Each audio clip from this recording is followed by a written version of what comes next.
दोस्तों कई बार क्या होता है भी हमने प्लॉट खरीदना होता है तो हमारे मन में ये रहता है भी एनओसी का क्या लफड़ा है। खासकर पंजाब की बात करते हैं,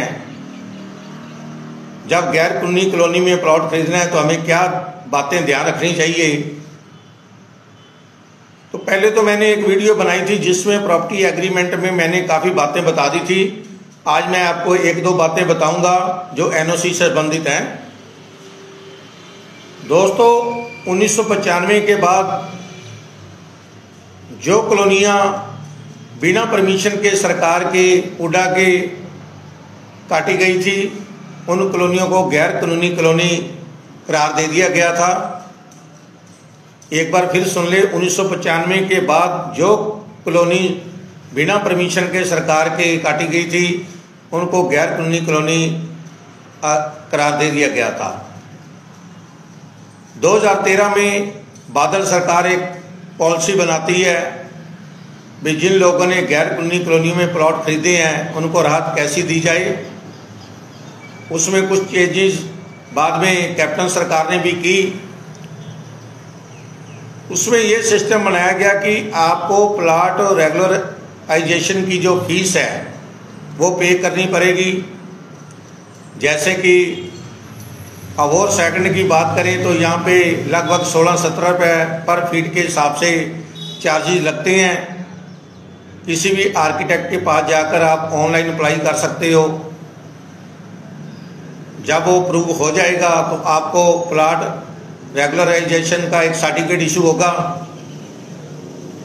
उसका सीधा सा मतलब ये होगा कि आपका जो प्लॉट गैर कानूनी कॉलोनी में है उसको सरकार ने एक तरह से सही मान लिया है।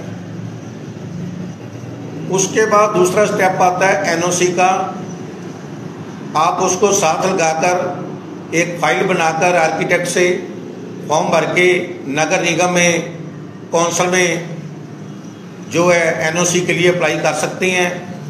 वो आपका तयबजारी का रेंट, सीवरेज का, पानी का, सैनिटेशन का जो भी है वो सारे चेक करेंगे। प्रॉपर्टी टैक्स का, अगर मकान बना है तो आपका नक्शा चेक करेंगे, नक्शा पास है या नहीं पास है।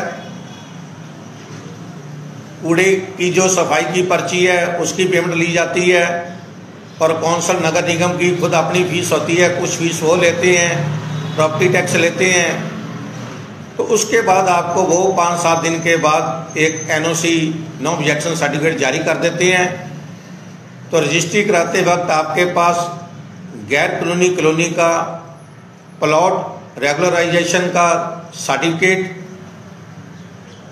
जो कि अलग अलग इलाकों में, शहरों में, एरियो के हिसाब से अलग अलग उसका रेट है स्लैब का। तो मैंने मोटा सा बता दिया था कि अवोर सेकंड में जैसे 16-17 रुपये प्रति फीट के हिसाब से चार्जेस लगता है, तो ऑनलाइन ही वो आपको सर्टिफिकेट मिल जाता है।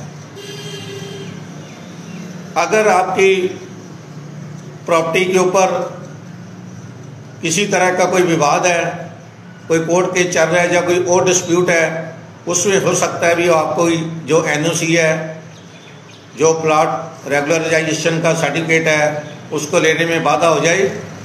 तो वैसे ये सिंपल प्रोसेस है, कोई ज़्यादा बात नहीं है। अगर आपको भी प्लॉट रेगुलराइजेशन का सर्टिफिकेट लेना है तो आप अपने शहर के आर्किटेक्ट से मिलें, वो ऑनलाइन अप्लाई करेंगे। जो फॉर्मेलिटी डॉक्यूमेंट आपसे मांगेंगे तो आपको जो है गैर कानूनी कॉलोनी में जो प्लॉट है 1995 के बाद अगर गैर कानूनी कॉलोनी में आपने प्लॉट लिया है तो उसको रेगुलर कर दिया जाएगा पंजाब सरकार की द्वारा फीस लेने के बाद। उसके बाद आप नॉर्मल नगर निगम कौंसल से अपनी एनओसी अप्लाई करो जो मैंने अभी बताया इस वीडियो में। तो उसके बाद ये डॉक्यूमेंट आपके काम आएंगे। आप प्रॉपर्टी को सेल कर सकते हैं, एग्रीमेंट कर सकते हैं, उसका सेल डीड किसी के नाम करवा सकते हैं, ट्रांसफ़र कर सकते हैं। तो इन्हीं बातों के साथ आपका बहुत बहुत धन्यवाद दोस्तों। सत श्री अकाल।